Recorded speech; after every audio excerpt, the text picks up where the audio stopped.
Welcome, thanks for joining. In this video I'm using Pastels, and I'm going to be watching myself over here paint the arm. I'm only going to talk about painting his arm. In fact, what I'm talking about is what I'm not going to paint. So here we go, orange tint, that's the colour. So for the woman in the painting, I did her in an ochre, and for him I've gone with oranges, and just so I had a slightly different. There we go. There's the orange coming in now, so that's the mid-tone. So the paper that I'm painting on is Pastel, a 50 by 70 centimeter piece. I think that's 20 by 30 inches, an imperial. And I went with a grey. I thought, why not use grey as a background? I've done underpaintings in grey, and I thought grey, in this particular painting of this couple, I saw her as reflecting the sunshine. That's how I saw her. She's the sunshine in this painting, and he's kind of reflecting the sun from her. And his shirt, while he had a white shirt in the reference photo, I ended up doing that in tints of blue. And so he's the blue sky, she's the sun, he's the blue sky, because we're in art, right? We're allowed to have these metaphors. And the grey that's the grey clouds. That's where my head was at, you know, why not? And there's turquoise, so the shading in his arm, the dark parts. In this particular painting, I was using turquoise for all my shadows. It's got a beautiful blue-grey. There's just a bit of permanent red going in, and then that looks like an ochre tint I dropped as a highlight. A little bit more turquoise going in. And as I was doing the painting, working on his arm, I was thinking he's got, you know, quite hairy arms. So there's the blue sky, and you can see she's all sunshine. And we're just looking.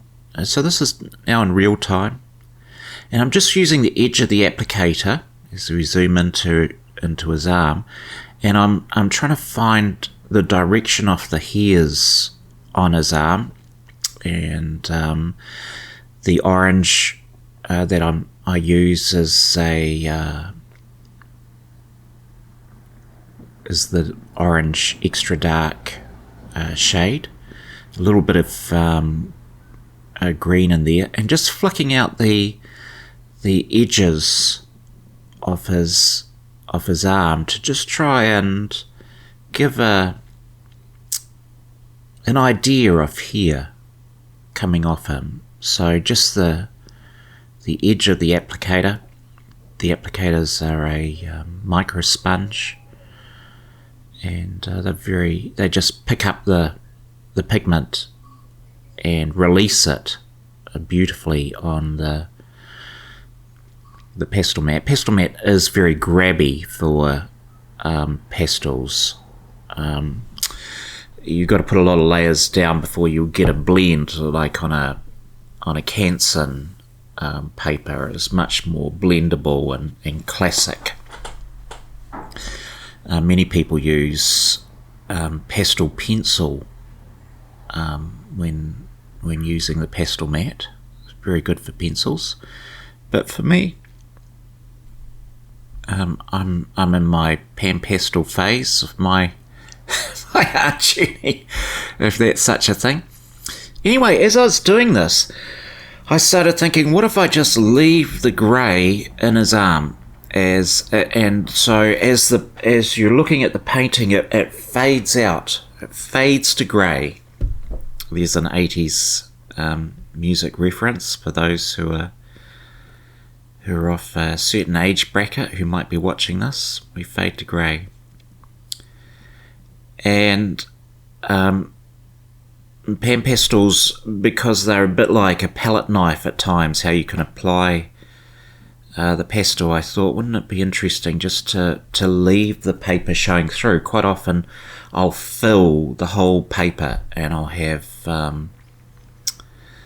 I'll put in a background, a sort of energetic background that looks like a bit of iron oxide. I'm just dropping in there just to get a bit of heat in his arm. And so as I was looking at the reference, I just saw a lot of orange tones in his skin, and that'll be a turquoise. I'm again dropping in for the shadow, but really, I guess, you know, I thought about calling this mostly Armless, because, you know, I'm a dad and dads have terrible dad jokes, but mostly Armless. He's when you're looking at a picture, it's amazing how much your brain fills in the details that you don't have to. You can make it hyper realistic and fill in all those details for everyone. And, you know, it's like looking at when 4K first came out, Blu-ray video, I was like amazed at how super sharp everything was. And it almost lost a bit of filmic quality, that graininess.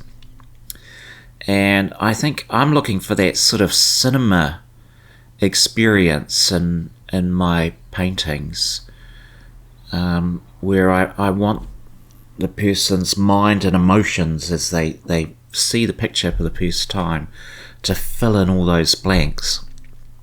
And so intentionally I was experimenting this painting with just having lots of blanks. And that's probably a chromium, a dark green that I'm just dropping in on his arms. Just try and capture some of an idea of the hair on his arm.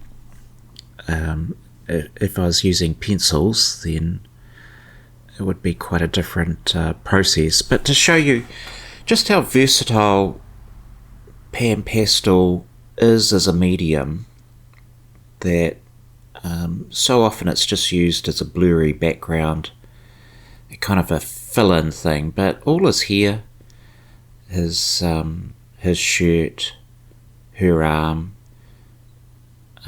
it's all been pan pastel. The bits of pencil work that are in there around the fingernails of their hands. At that particular point, I haven't worked out how to use pan pastel for fingernails, because I still like I can't get away from having quite a tight look on fingers. Anyway, there we go.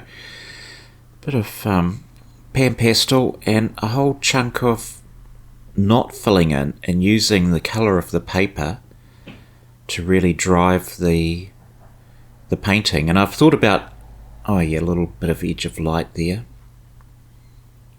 as the sun, that'll be a sort of, it's a minty green that I've just dropping on.